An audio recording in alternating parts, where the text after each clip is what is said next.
In 1791, a Virginia plantation owner walked into a county courthouse and filed papers that would rip his family apart for the next 2 centuries. Robert Carter III, one of the wealthiest men in America, heir to a tobacco empire built on the backs of enslaved people, stood before a clerk and declared his intention to free every single person he owned. Not just 1 or 2 favored servants, not a symbolic gesture. All of them. Over 450 human beings, given their freedom in the largest private emancipation in American history. And it happened 70 years before Lincoln would be forced to do the same at gunpoint. For this act of radical conscience, Carter would be ostracized by his neighbors, denounced by his children, and ultimately erased from the history his descendants would write.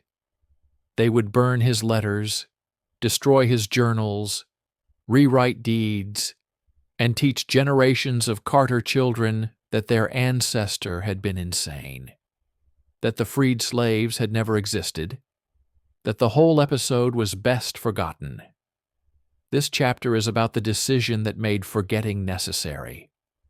Robert Carter III was born in 1728 into a world where his wealth and power were guaranteed by one brutal fact: other human beings were property. His grandfather, Robert King Carter, had been a legend in colonial Virginia, a man who at his death owned over 300,000 acres of land and more than 700 enslaved people. The Carter family was aristocracy in everything but name, their mansion at Nominee Hall a symbol of planter-class dominance in the Chesapeake region. Young Robert inherited a fraction of that empire, but a fraction of the largest fortune in Virginia was still staggering. Multiple plantations, thousands of acres of prime tobacco land, and the people, men, women, children, whose forced labor made it all profitable. By every expectation of his time, Robert Carter should have lived and died as his grandfather had. Wealthy, respected, secure in the knowledge that his sons would inherit the same system and continue the dynasty. Virginia's planter elite moved in tight social circles, married each other's children, sat together in colonial assemblies, and reinforced each other's certainty that slavery was natural, necessary, and divinely ordained. To question it was to question everything: wealth, identity, social standing, even salvation. But something in Robert Carter's mind refused to accept the comfortable lies. Perhaps it began with education. Carter was unusually well-read for a planter, fluent in Latin and Greek, familiar with Enlightenment philosophy that was seeping into colonial intellectual life. He read John Locke's arguments about natural rights and self-ownership. He encountered early abolitionist writings, mostly from Quakers in Pennsylvania, that argued slavery was incompatible with Christianity. These were dangerous ideas in Virginia, where the economy and social order rested entirely on not thinking too carefully about the humanity of enslaved people. Or perhaps the change came from religion. In the 1770s, Carter underwent what his family would later describe as a fanatical conversion, joining the Baptist Church at a time when Baptists were a radical sect in Virginia, persecuted, lower class, and dangerously egalitarian. Baptist preachers spoke of spiritual equality before God, of all souls being equally precious. Carter began attending services where enslaved people worshipped alongside whites, where the same gospel was preached to master and slave, where the comfortable hierarchy of plantation life was temporarily suspended. For a man already questioning the moral foundations of his world, this spiritual awakening became the spark that ignited revolution. Throughout the 1780s, Carter's behavior grew increasingly strange to his peers. He questioned the visiting ministers at his plantation chapel, asking bluntly whether slaveholding was a sin. He began reading his Bible obsessively, underlining passages about liberation and justice. He attended mixed-race religious gatherings, sitting beside people he technically owned, singing hymns about freedom with people who had none. His neighbors whispered, his family worried. But Carter was too wealthy and too powerful for anyone to directly confront. The internal struggle is documented in Carter's own writings: letters to fellow planters, journal entries, drafts of arguments he was building in his mind. In one letter from 1788, he wrote to a friend, "I cannot reconcile the holding of my fellow creatures in bondage with the justice of God or with the principles of religion which I profess." It was a confession, but also a declaration. He was working toward something, though even he might not have known yet how far he would go. The decision to free his slaves wasn't made in a single moment of revelation. It was built slowly, carefully, over years of moral reasoning that Carter documented with the same meticulous attention to detail he'd once used to track tobacco yields and slave inventories. By 1791, he had developed a plan. He would use Virginia's manumission laws, legal provisions that allowed individual slaveholders to free people they owned, though the process was deliberately cumbersome and required formal court filings. What Carter planned was to stretch that law to its absolute limit, to use it not for freeing a single favored servant, but for dismantling his entire slave-based operation. On September 5th, 1791, Robert Carter walked into the Northumberland County Courthouse and filed the first of what would eventually be dozens of deeds of gift. The language was formal, legalistic, but its meaning was revolutionary. "I, Robert Carter of Nominee in the county of Westmoreland, have this day given, granted, and confirmed, and by these presents do give, grant, and confirm unto my Negro man named Abraham his full freedom, and do hereby emancipate and set free the said Abraham, and declare him henceforth to be a free man." The document was witnessed, recorded, made official. Then he filed another, and another. Abraham, Kate, Winnie and her children, Jupiter, Phoebe, Daniel. Each name represented a life, a family, a human being who would walk out of bondage because one man had decided to do what his entire society insisted was unthinkable. Carter's plan was methodical.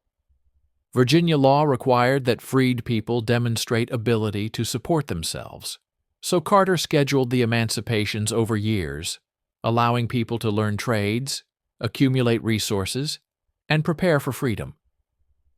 He began training enslaved craftsmen, blacksmiths, carpenters, weavers, and then freeing them with tools and sometimes land.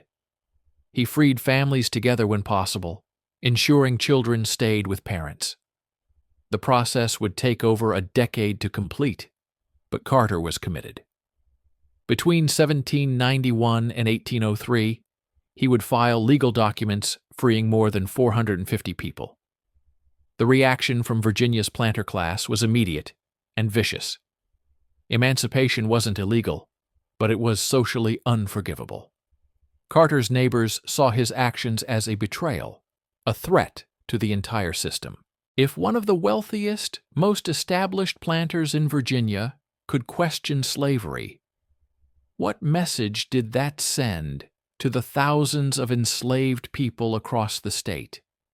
Would they begin to believe freedom was possible? Would other planters follow Carter's example? The stability of the entire economy, they believed, rested on everyone agreeing that slavery was natural and permanent. Carter was breaking the compact. letters circulated among the Virginia gentry expressing shock, anger, and contempt. One planter wrote that Carter had disgraced his family and his class. Another called him a dangerous enthusiast whose religious mania was threatening property rights and social order. Carter was quietly dropped from social networks. Invitations stopped. Business relationships dissolved.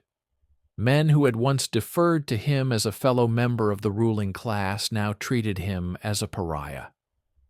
Even worse for Carter was the reaction from his own family.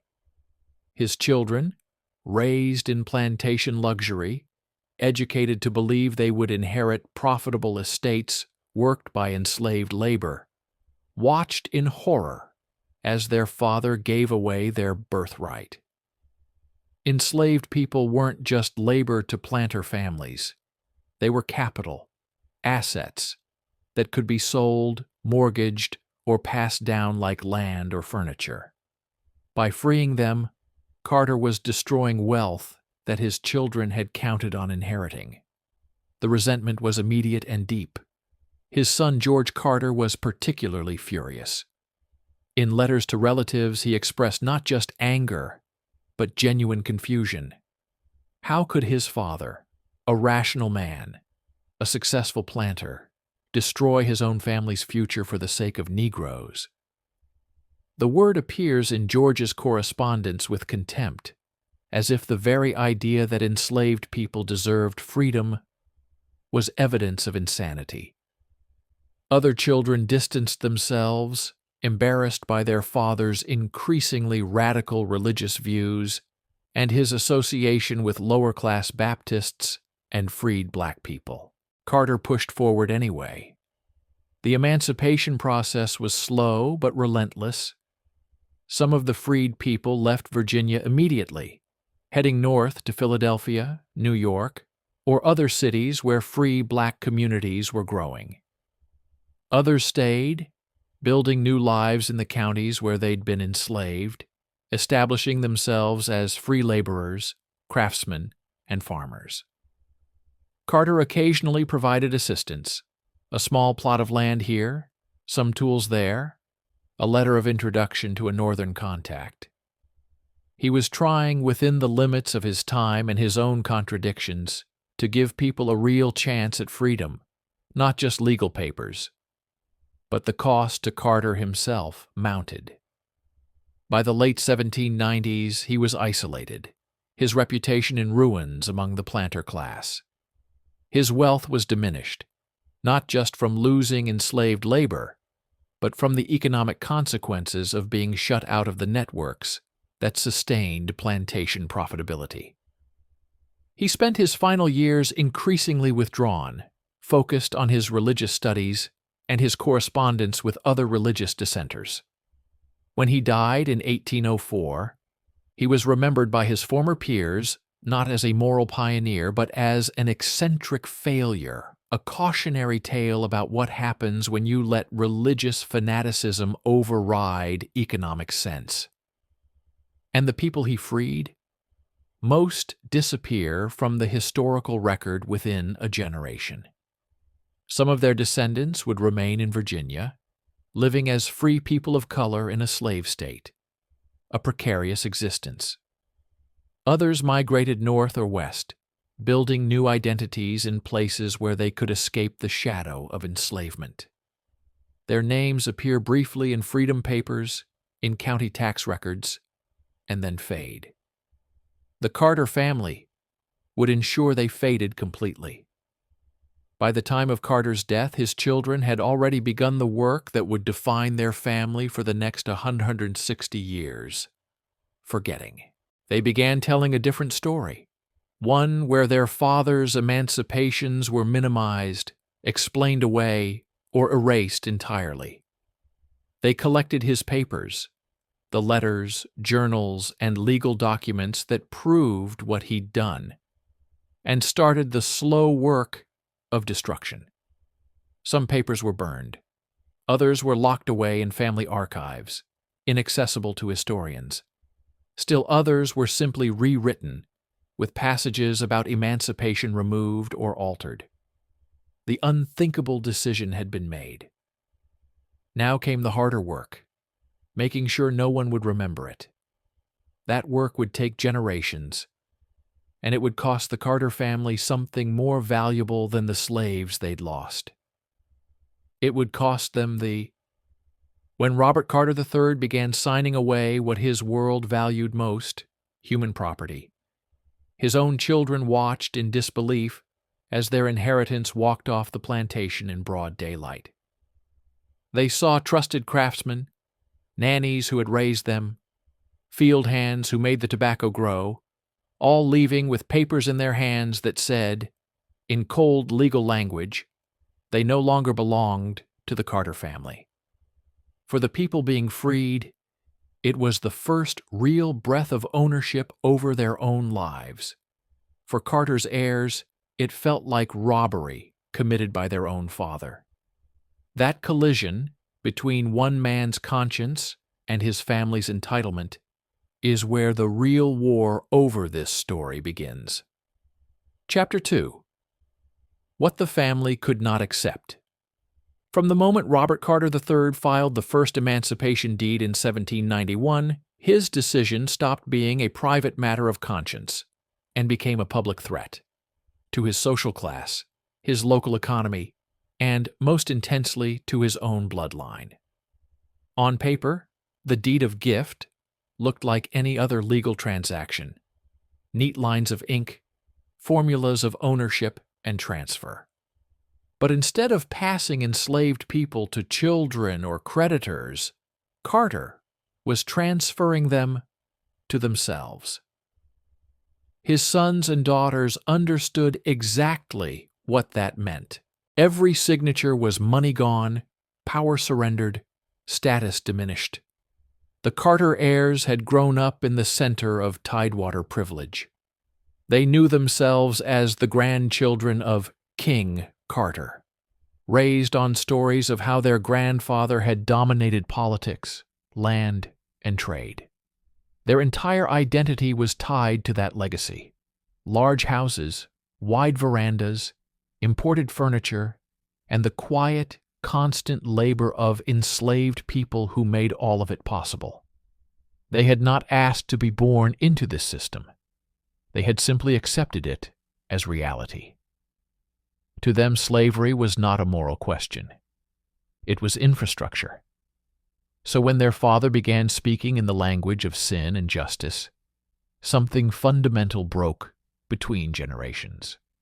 Robert Carter wrote of "my fellow creatures" and the injustice of bondage. His children saw ledgers. They saw the number of enslaved people attached to each tract of land. They understood how those numbers translated into annual income. In their minds, emancipation was not a holy act. It was an attack on them. Every time their father freed another person, they watched the arithmetic of their futures shrink. Conversations behind closed doors grew heated. In surviving fragments of correspondence, hints of those arguments remain. A son complains bitterly that his father has cast away the foundation of our estates. A daughter, more cautious but no less upset, writes to a cousin that father has given himself wholly to the Baptists and to wild notions of equality. What these words veil is fear. Fear of downward mobility. Fear of social humiliation. Fear that neighboring families will look at the Carters as weak, foolish, or even traitorous to their class. The neighbors did their part to stoke that fear. Other planters in Westmoreland and Northumberland counties reacted to Carter's actions with something close to panic. They worried that his emancipations would encourage unrest among their own enslaved populations. If word spread that a major slaveholder had declared slavery unjust and begun freeing hundreds of people, what would stop others from demanding the same? Plantation society rested on the fiction that the system was permanent and uncontested. Carter had shattered that illusion. Pressure on the heirs came not only from finances, but from honor culture. In their world, a family's reputation mattered as much as land. Being seen as soft, radical, or unreliable around questions of slavery could cost them alliances, marriages, and political opportunities. From the perspective of neighboring families, the proper role of Carter's children was clear. They should rein in their father, challenge his competence, and, if necessary, move to limit his control over the estate. This is why the language of madness appears so early in the family story. Calling Robert Carter insane was not just a way to insult him, it was a strategy. If his decisions could be framed as the product of illness, of religious mania, of a mind unbalanced by age, then his children had a basis to contest those decisions, legally and socially. They could tell themselves and others that they were not rejecting moral truth, but correcting the damage done by a man who no longer knew what he was doing. But even as some heirs whispered about seeking legal declaration of incompetence, they faced a problem. Carter's plan was already embedded in law. The deeds of gift were valid. County clerks had recorded them. Freed people carried copies. To unwind the emancipation would mean either attacking the legitimacy of the documents themselves or attacking the people who now relied on them. The first path, challenging the documents, proved difficult. The deeds were carefully written, properly witnessed, and filed over years, not in one impulsive burst. They bore the signatures of officials who would not lightly admit to error. The second path, attacking the freed people, was easier, especially in a society whose legal system was stacked against free black people. Carter's heirs began contesting land transfers, questioning the status of specific individuals, and exploiting every ambiguity in emancipation law. Their emotional logic went something like this. We did not ask to lose this fortune. We did not agree to this experiment.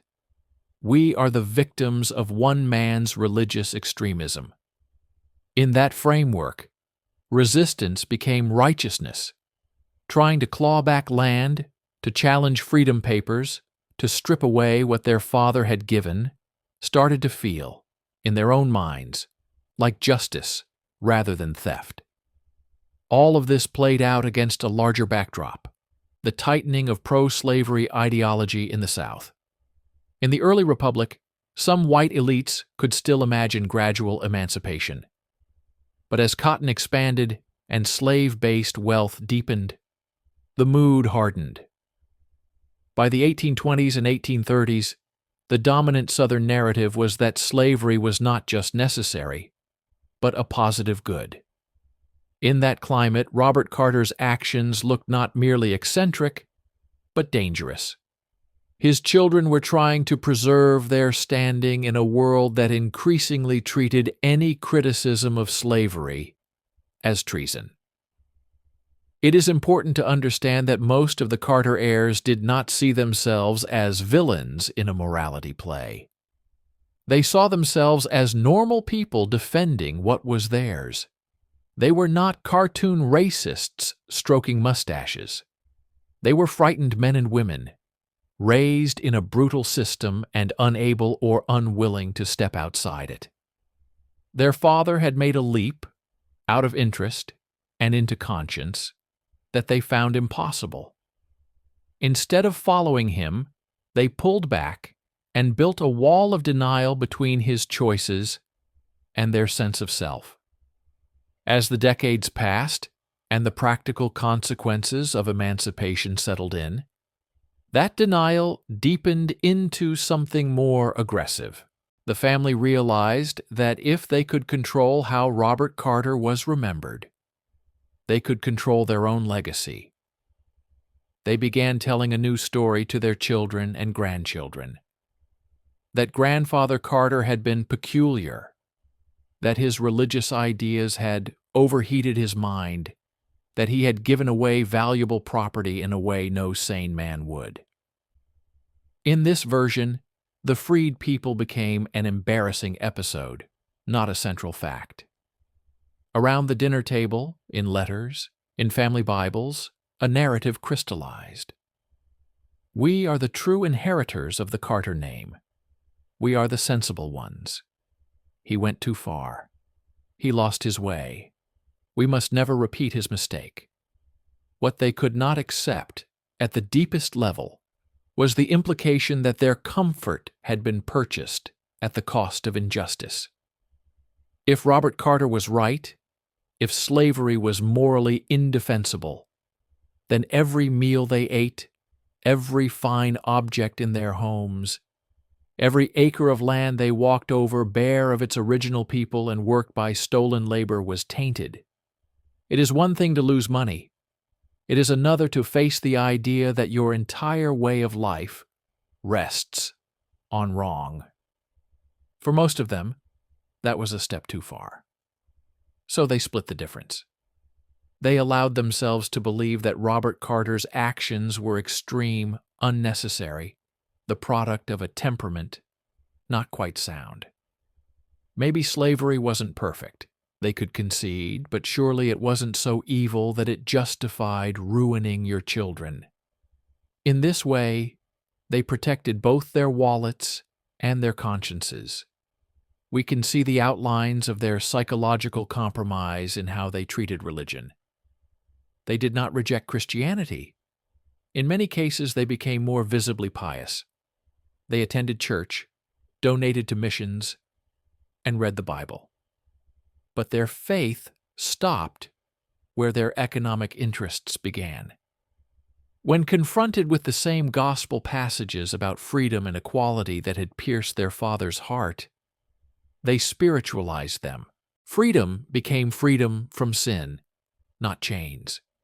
The oppressed became a metaphor, not the people working their fields. Their father had taken the text literally. They would not make that mistake. Over time, the practical grievances of lost wealth fused with the ideological climate of the South to harden into a kind of family dogma. Robert Carter's emancipation was a deviation, not a model. It was a story to be managed, not a legacy to be honored. And once that dogma settled in, the next step, active erasure, became not only possible but, in their eyes, necessary. They had moved from shock to anger to something colder, the decision to control what would be remembered and what would not. If they could not undo the freeing of 450 people, in fact, they would undo it in memory. They would make it small. They would make it suspect. They would make it disappear. What the family could not accept was not just the loss of slaves or land. They could not accept a version of their own story in which the hero was the man who gave everything away, and in which they, the ones who clung to their privilege, looked small by comparison. So they chose another story. In the next chapter, we watch them write it, not in ink, but in absence, not by telling lies out loud, but by making sure certain truths were never spoken at all. Ting was not an accident. It was the result of sustained effort by people who believed their family's reputation mattered more than the truth, and who had the wealth and power to enforce their version of history. But erasure is never perfect. Paper can be burned, but memories persist. Court records can be altered, but copies sometimes survive.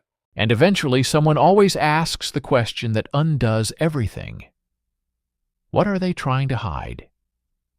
In 2003, a graduate student named Andrew Levy stumbled across something impossible in the archives of a Virginia county courthouse. A deed book filled with Robert Carter's emancipation documents. pages the family had spent 200 years trying to make disappear.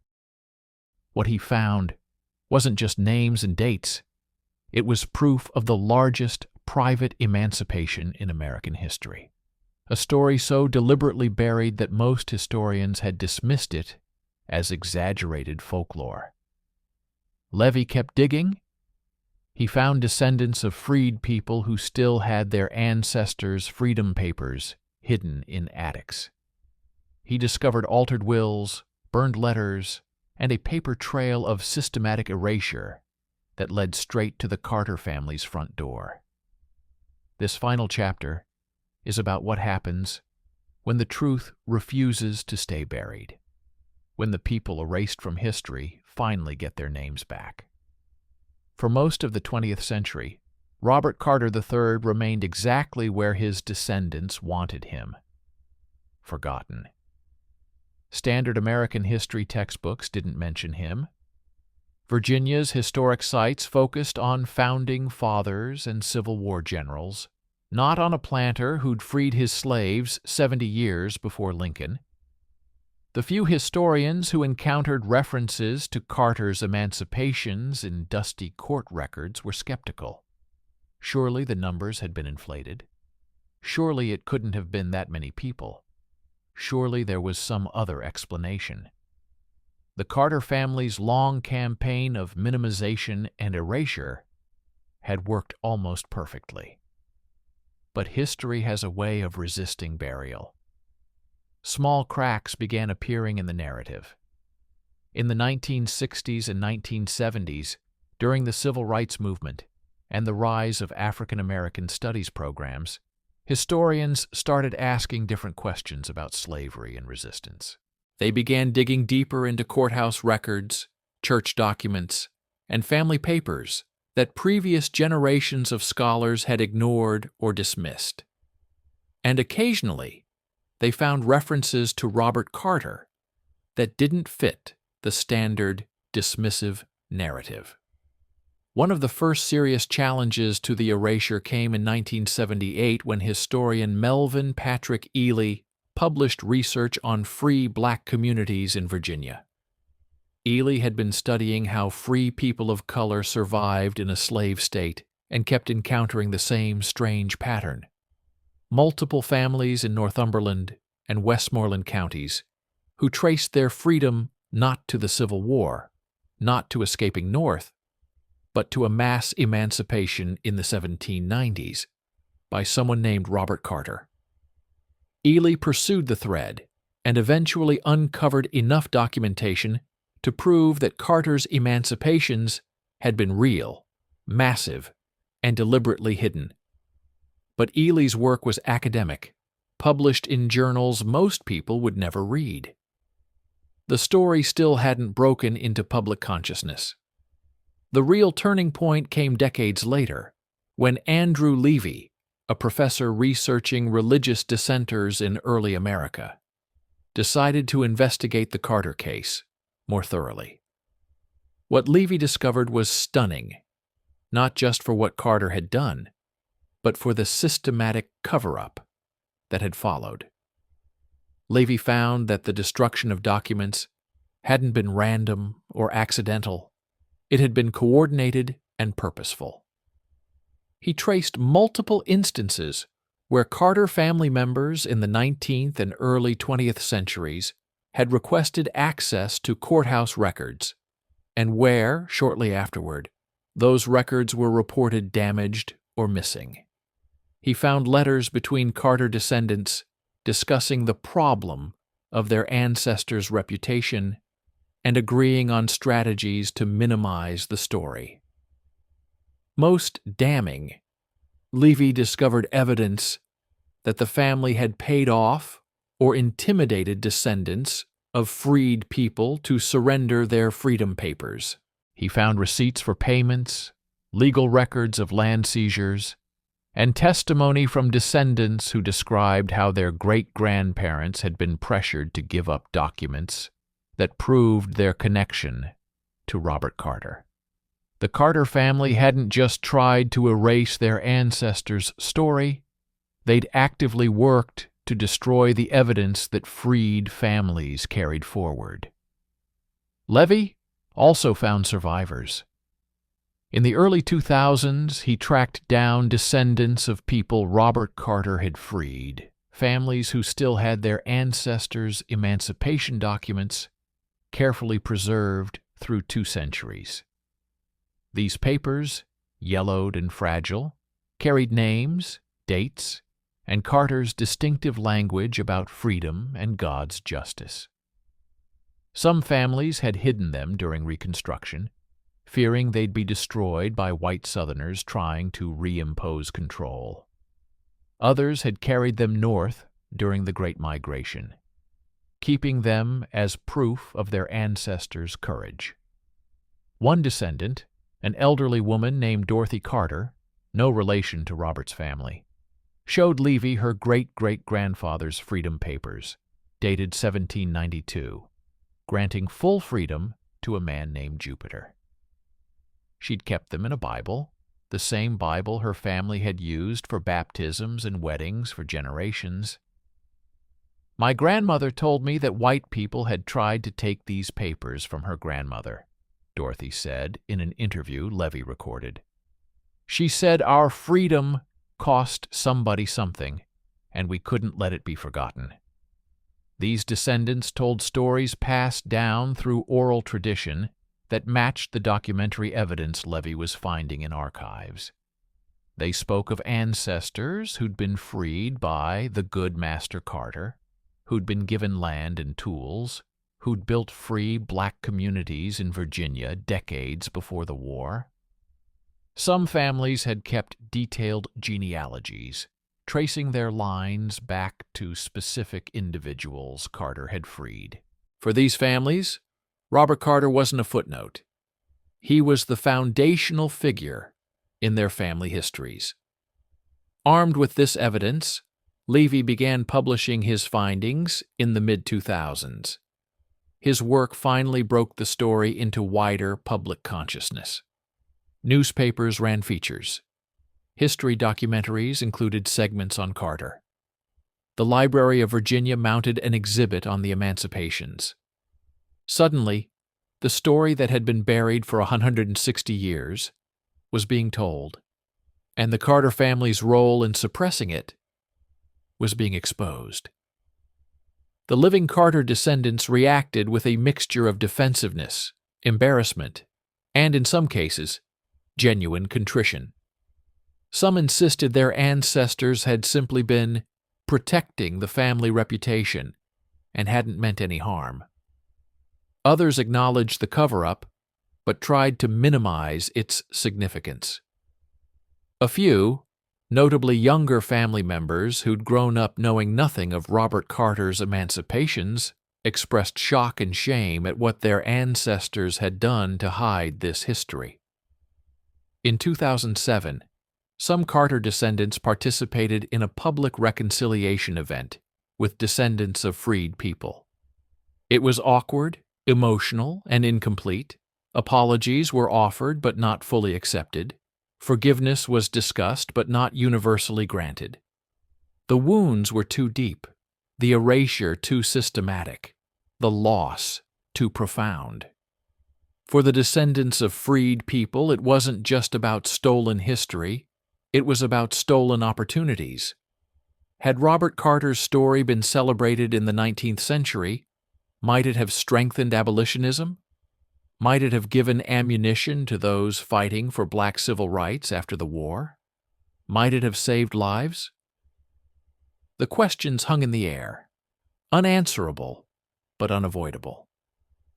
As Levy and other historians continued their work, the scale of the erasure became clearer. It wasn't just the Carter family who'd buried this story. It was a broader cultural project. White Southern historians had needed to believe that slavery had ended only through war, that no slaveholder could have rejected it voluntarily, that the system had been too economically rational and socially embedded to be questioned from within. Robert Carter's story challenged all of that. It proved that even in the heart of plantation Virginia, conscience could override economics, that moral awakening was possible, that the system could have been dismantled by choice rather than force. That's why the story had to be hidden. Not just by one family protecting its reputation, but by an entire culture protecting its mythology. The excavation of Robert Carter's story has continued into the 2020s. Genealogists and historians have identified over 400 of the 450-plus people Carter freed, tracing their names, their families, and in some cases their descendants. Digital archives have made surviving documents available to researchers worldwide. DNA testing has allowed some descendants to confirm their connections to families Carter freed. The erasure is being undone, slowly but systematically. But the damage can never be fully repaired. 2 centuries of descendants who grew up not knowing their ancestor had been freed by one of Virginia's wealthiest men. Generations who internalized shame about slavery without knowing that their own family's freedom had come through an act of conscience, not escape or war. Historians who might have used Carter's story to challenge pro-slavery arguments, but never knew it existed. The costs of erasure extend far beyond what can be measured in burned documents and altered deeds. Yet the story's resurrection carries its own power. For descendants of freed people, knowing that their ancestors were freed by choice, that someone with the power to perpetuate slavery chose instead to end it, has been transformative. It complicates the simple narrative of slaveholders as uniformly evil, which can be uncomfortable. But it also proves that moral courage was possible even in a system designed to reward cruelty. Robert Carter was a flawed man, raised in privilege, slow to recognize the evil he participated in, but he eventually did recognize it, and he acted. That's what history tried to hide, the possibility of change, the proof that people embedded in unjust systems can choose to dismantle them, even at enormous personal cost. The evidence that conscience can win sometimes against culture, economics, and family pressure.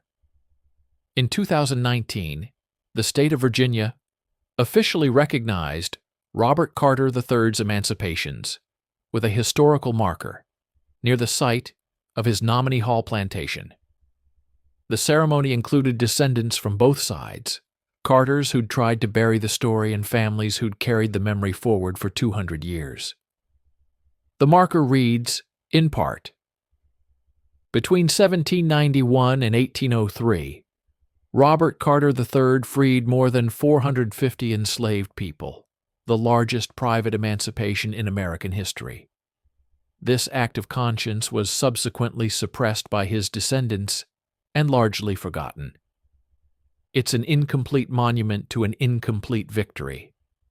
The truth finally told, but 2 centuries late. The names finally remembered, but after generations of erasure. Justice of a sort, but the kind that arrives too late to heal all the wounds it should have prevented. Still, the marker stands. The documents survive. The descendants gather. And the story that one family spent 160 years trying to erase is now taught in schools, researched by historians, and claimed by those whose ancestors walked out of bondage because one man made the unthinkable decision to let them go. What history tried to hide has come to light. The erasure has failed, and in that failure lies a lesson about truth, memory, and the limits of power. You can burn the papers. You can alter the records. You can silence the voices and intimidate the witnesses. But you cannot make 450 people disappear forever. Eventually, their names come back. Eventually, the truth wins. Even if it takes 200 years,